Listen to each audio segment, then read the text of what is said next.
So I'm going to go over the hamstring test that we're going to use to assess from week to week or from day to day how our hamstrings are. So it's important to keep our hamstrings flexible, as it can give us more range of motion from our lower body, as well as it can take pressure off of our lower backs as well. And it also makes us able to do better movement with our lower body in terms of squatting, lunging and hinging, and even jumping, those sorts of things. So the test that we're going to use just to assess where we're at is called the lying hamstring raise. So we'll be laying on our back. The key thing here is that both of our knees stay locked. The reason for that is that if we start to slightly bend our knees from test to test, it makes it quite hard to assess whether or not we've made change if we're changing the angle of our knees. So if we just keep them straight, we know that it's repeatable, and we can say that from one test to another that there's been a difference and it's not due to technique. So knees stay locked. And as well, before we go into this, the idea is that we're going into this non-judgmental to seeing what we get, rather than trying to bring your leg up as high as you can and forcing it.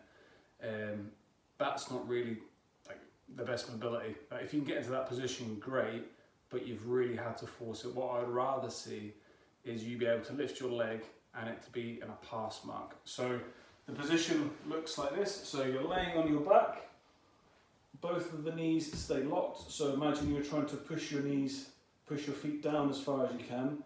Whilst this one leg stays on the ground, the other one comes up, and then you get as far as you can, hold for a second or two, and that's where you get. And as you can see here, I'm using the camera as feedback. I'm not quite at 90 degrees. So a 90 degrees would be a pass. So for me, my left leg there is a little bit tight, and I'll switch over, I'll do the other side, and the right leg's a little bit tight as well. So what I'm not doing is pulling as hard as I can, so I can get a little bit there, but my knee bent ever so slightly. The back knee, this knee came off the ground a little bit. So just make sure that both knees stay straight and just kind of get an honest reflection of where you're at. Once you've done that, so that's the assessment done.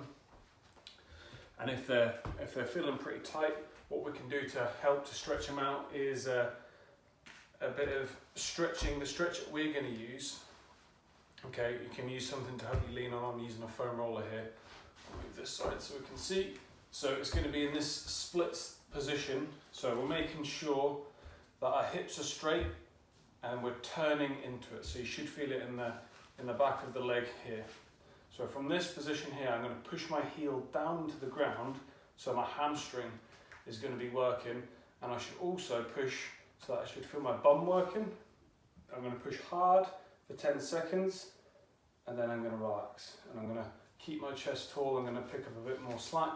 I'm going to push as hard as I can for 10 seconds or even longer, and then you're going to slowly relax, and you should get even further. So the more you do that, both sides, the better the flexibility is. And at the end, what you can do is reassess to see where you're at, and then hopefully the next time you do it, after doing that, it should be a little bit better. Okay, feel free to send me a video just to check on how you're getting on, and if you need any feedback. Okay, thank you.